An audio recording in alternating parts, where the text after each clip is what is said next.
Hello dear students, welcome to my channel judiciary with रश्मि।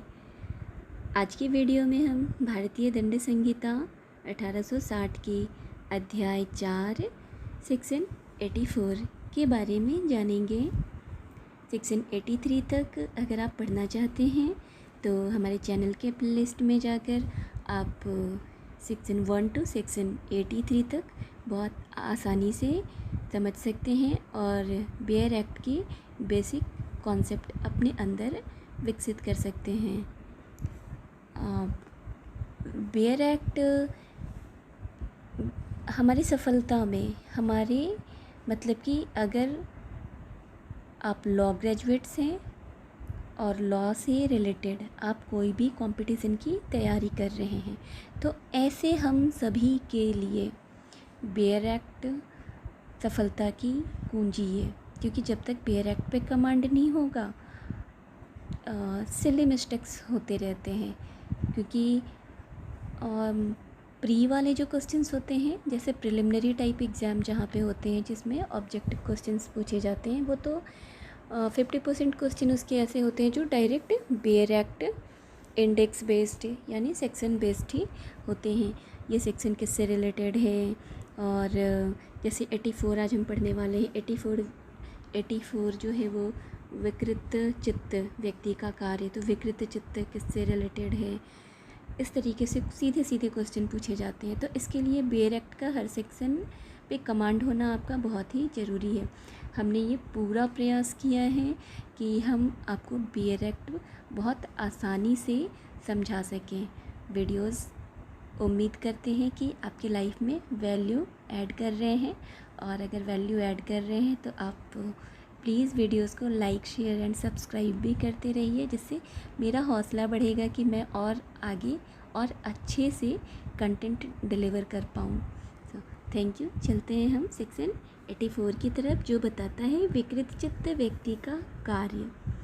धारा बताती है कोई बात अपराध नहीं है जो ऐसे व्यक्ति द्वारा की जाती है जो उसे करते समय चित्त विकृति के कारण उस कार्य की प्रकृति या यह कि जो कुछ वह कर रहा है वह दोषपूर्ण या वेद के प्रतिकूल है, जानने में असमर्थ है।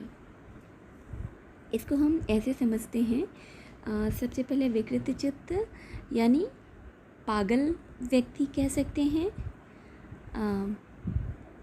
आपराधिक आशय यानी दुराशय, आपराधिक आशय को दुराशय कहते हैं ना, तो दुराशय धारण करने के लिए आपराधिक आशय के लिए एक परिपक्व एवं स्वस्थ मस्तिष्क आवश्यक है। और ऐसा व्यक्ति जिसका मानसिक स्वास्थ्य सामान्य न हो, न तो दुराशय धारण करने की सामर्थ्य रखता है और न ही वह दांडिक दायित्व के अध्याधीन किया जा सकता है। अतः दंड विधि चित्त विकृत व्यक्ति को दांडिक दायित्व के विरुद्ध पूर्ण अवमुक्ति प्रदान करती है। ऐसा व्यक्ति अपराध करने में अक्षम समझा जाता है। डॉली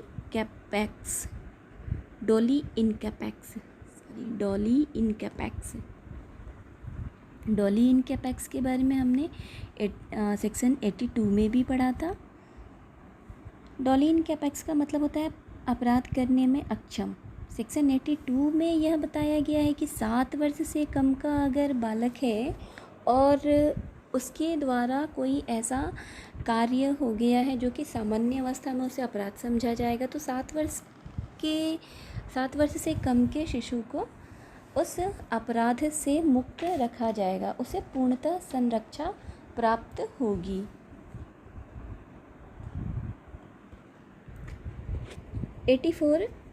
विकृत चित्त व्यक्ति को यही संरक्षा प्रदान करती है।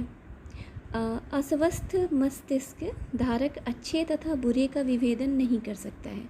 अब पागल ही है, उसे क्या पता कि एक अच्छा काम क्या है या बुरा काम क्या है, क्योंकि वो अपने दिमाग से काम कर ही नहीं सकता है ना। वह अपने कृत्य की प्रकृति को समझने में असमर्थ होता है। विधि ऐसे व्यक्ति के कृत्य को दांडिक दायित्व के योग्य नहीं मानती है। और इससे संबंधित एक केस है आर वर्सेस ऑर्नेल्ड। इस प्रकरण में न्यायमूर्ति ट्रेसी ने द वाइल्ड बीस्ट टेस्ट सूत्र का प्रतिपादन किया था। बाद में लॉर्ड फेरर के प्रकरण में द वाइल्ड बीस्ट टेस्ट को अनुमोदित किया गया। एक विकृत चित्त व्यक्ति जो है उसकी मानसिक क्षमता संपूर्ण रूप से प्रभावित नहीं होती, अतः वे अस्वस्थ चित्त होते हुए युक्त तथा उचित के निष्कर्ष निकाल सकते हैं। अगर ऐसा है तो फिर वह संरक्षण के दायरे से बाहर होगा।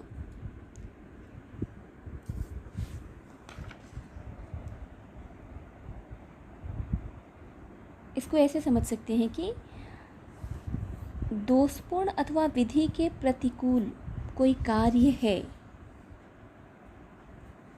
विकृत चित्तता को निर्धारण करने की कसौटी आप ये समझ पा रहे होंगे कि धारा 84 के अनुसार ऐसे व्यक्ति के कार्य को आपराधिक दायित्व से मुक्ति मिलती है जो कार्य को करते समय चित्त विकृति के कारण उस कार्य की प्रकृति को जानने में असमर्थ है या यह जानने में असमर्थ है कि जो कुछ वह कर रहा है वह दोषपूर्ण अथवा विधि के विरुद्ध है।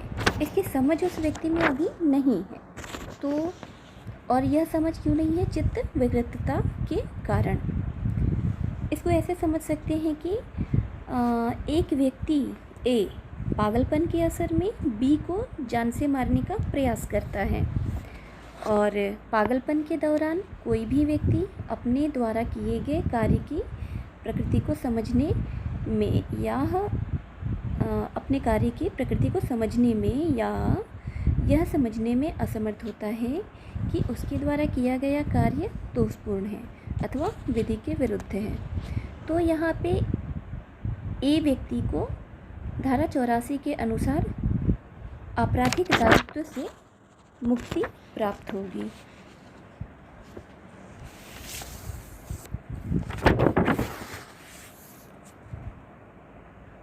चित्त विकृतता का क्षेत्र समझते हैं हम बेयर एक्ट के अनुसार टिप्पणियों के अंतर्गत।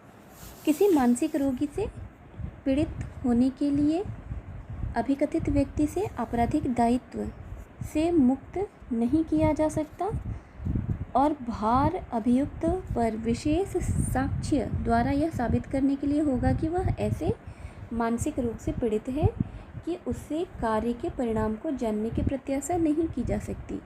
राजस्थान राज्य बनाम शेरा राम AIR 2012 में यह निर्णित हुआ था।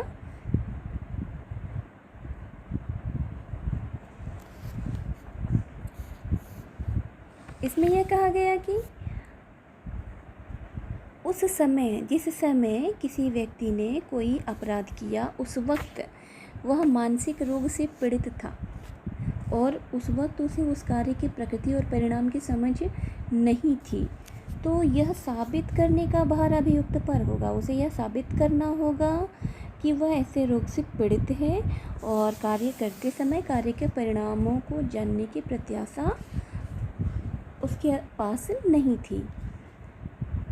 जहां अभियुक्त व्यक्ति से दंड प्रक्रिया संहिता की धारा 313 के अधीन परीक्षण के दौरान यह पूछा गया था कि क्या वह प्रतिरक्षा में कोई साक्ष्य पेश करना चाहता है और उसने यह उत्तर दिया था, कागज़ देने हैं, आज मेरी तबीयत ख़राब है, मैं कोई दवाई नहीं खाता हूँ।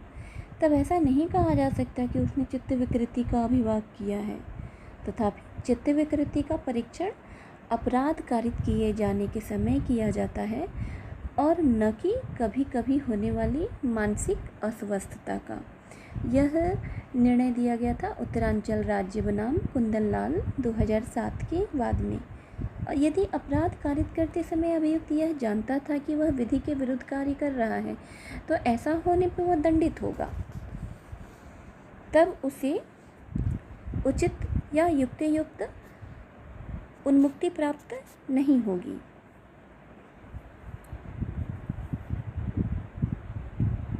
प्रत्येक व्यक्ति को यह समझा जाना चाहिए कि वह स्वस्थ चित्त है और उसके पास अपराध के लिए उत्तरदायी होने के कारण की पर्याप्त मात्रा है, जब तक कि इसके विपरीत उसके संतोष तक साबित न हो जाए। उन्मत्तता के आधार पर यह प्रतिरक्षा सिद्ध करने के लिए यह स्पष्टतया साबित किया जाना आवश्यक है कि कार्य करने के समय अभियुक्त कारण के अभाव से विकृत चित्त की बीमारी के कारण इतना ग्रस्त था कि वह जो कार्य कर रहा था उसकी प्रकृति और गुण का उसे ज्ञान ही नहीं था।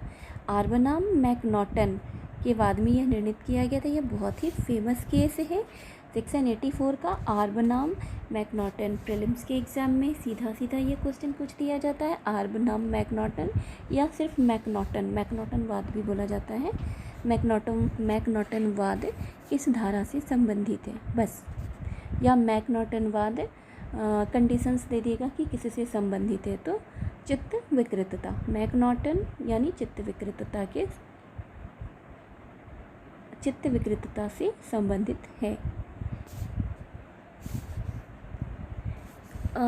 विक्षिप्त भ्रांति परीक्षण, ये हेडफील्ड के प्रकरण में एक सूत्र दिया गया था। विक्षिप्त भ्रांति परीक्षण, इनसेन डिल्यूशन टेस्ट, ये हेडफील्ड ने इसे इस सूत्र का प्रतिपादन किया था। ये तर्क दिया था कि चित्त विकृति की अवधारण स्थिर विक्षिप्त भ्रांति के आधार पर किया जाना चाहिए। जहां अभियुक्त स्थिर विक्षिप्त भ्रांति से पीड़ित है वहां वह अपनी समझ से पूर्णतः वंचित हो जाता है। स्थिर विक्षिप्त भ्रांति अभियुक्त की क्षमता पर अभिभावी हो जाती है। स्थिर विक्षिप्त भ्रांति एक प्रकार का खतरनाक या चुनौतीपूर्ण होता है। कुछ व्यक्ति इनसेन डिल्यूशन के स्थान पर रिस्ट्रिक्टेड डिल्यूशन से पीड़ित होते हैं।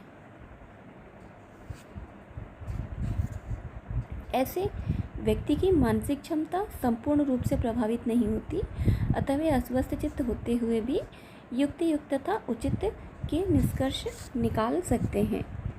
और एक फेमस केस है वाउलर के प्रकरण में न्यायमूर्ति ली ब्लॉन्क ने उचित एवं अनुचित के मध्य विभेद परीक्षण को सूत्रबद्ध किया, और इस परीक्षण को ही मैकनॉटन 1843 के प्रकरण में और स्पष्टता के साथ प्रस्तुत किया गया था। ये बहुत ही इम्पॉर्टेंट है, इसको आप नोट डाउन करते चलेंगे।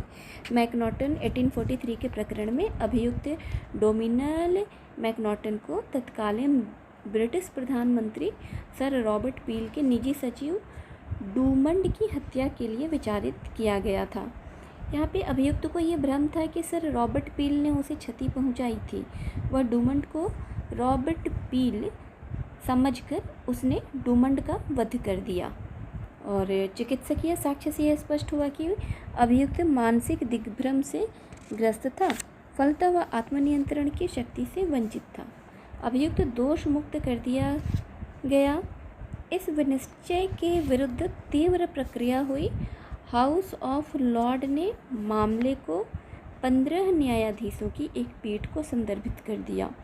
पीठ से यह अपेक्षा की गई कि वह चित्त विकृति विषयक विधि को सूत्रबद्ध करें, और इस मामले में फिर जो सिद्धांत सामने आए वो ऐसे कि प्रत्येक व्यक्ति स्वस्थ चित्त प्रकल्पित किया जाता है। यह प्रकल्पित किया जाता है कि प्रत्येक व्यक्ति इतना तर्क एवं विवेक रखता है कि उसे दोष सिद्ध किया जा सकता है जब तक कि अन्यथा सिद्ध नहीं कर दिया जाता। यानी जब कोई चित्त विकृत व्यक्ति भी है और वह अपराध कर देता है, उसने किसी का मर्डर कर दिया, तो उस वक्त यह नहीं माना जाएगा कि वह विकृत चित्त का व्यक्ति है। बस उसे स्वस्थ चित्त प्रकल्पित करके मानकर उसे दोषी सिद्ध किया जाएगा, और जब वह अभियुक्त होगा तो उस अभियुक्त को साबित करना होगा कि वह मानसिक अस्वस्थ था, मानसिक रूप से विकृत था। तो यह साबित करने का भार जो है वो अभियुक्त पर होता है, और जब तक यह सिद्ध नहीं कर दिया जाता कि वह मानसिक अस्वस्थ था, तब तक उसे दोष सिद्ध ही किया जाएगा। अभियुक्त को यह सिद्ध करना होगा कि परिवादित कृत्य करते समय मानसिक रुग्णता के कारण वह ऐसे तार्किक दोष से ग्रस्त था कि वह अपने कृत्य की प्रकृति तथा गुणवत्ता को नहीं जानता था, या कि उसे यह बोध नहीं था कि वह जो कुछ भी कर रहा था वह अपकारपूर्ण था। जहाँ अभियुक्त को ये बोध रहा हो कि वह ऐसा कुछ कर रहा था जो उसे नहीं करना चाहिए तथा यह कि उसका कार्य विधि विरुद्ध है, वहाँ वह दंड के योग्य होगा। ऐसा चिकित्सकीय साक्षी जिसको विचारण से पूर्व अभियुक्त को नहीं देखा था, उसकी राय नहीं ली जानी चाहिए और इंसियन डिल्यूशन से ग्रस्त व्यक्ति द्वारा किया गया कृत्य क्षम्य होगा। तो इंसैनिटी का सिद्धांत 84 सेक्शन 84 जो है वो इंसैनिटी बताती है। तो आप इसको नोट डाउन कर लेंगे। इनफैंसी सेक्शन 82, 83, 84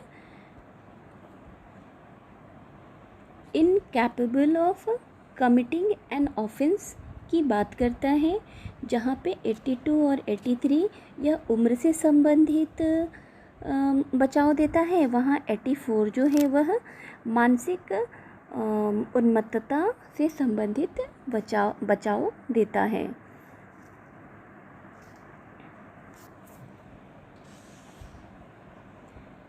धारा 84 विकृतचित्त या पागल व्यक्ति द्वारा किए गए कार्य को आपराधिक दायित्व से उन्मुक्ति प्रदान करती है और सीधा सीधा ये कह सकते हैं कि इस धारा के अनुसार कोई बात अपराध नहीं है जो ऐसे व्यक्ति द्वारा की जाती है जो उसे करते समय चित्त विकृति के कारण उस कार्य की प्रकृति या यह कि जो कुछ वह कर रहा है वह दोषपूर्ण है या विधि के प्रतिकूल है, यह समझने में वह असमर्थ है। तो और धारा 84 जो है वो मैकनॉटन के सिद्धांत से संबंधित है। इस सिद्धांत में हमने आपको बता दिया कि अभियुक्त इस तथ्य के प्रति सचेत था कि उसने वह कार्य किया है जो उसे नहीं करना चाहिए था और साथ ही यदि कृत्य विधि विरुद्ध था तब वह व्यक्ति दंडनीय है।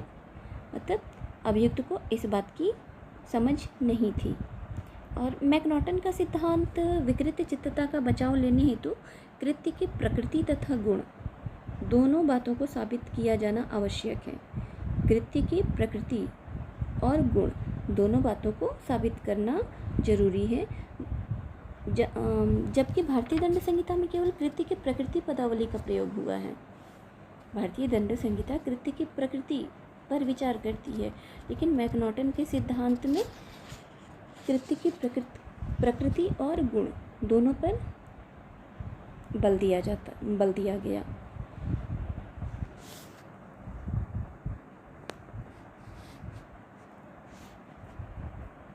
एक जब चित्त विकृतता की बात आती है तो धारा 84 के अंतर्गत उत्पन्न पागलपन विधिक पागलपन होना चाहिए, यानी वह मेडिकल में वह प्रूफ होना चाहिए।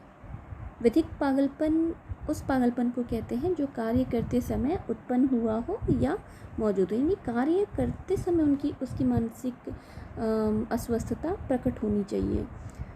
सभी चिकित्सकीय पागलपन विधिक पागलपन नहीं होते हैं, यह ध्यान देने वाली बात है।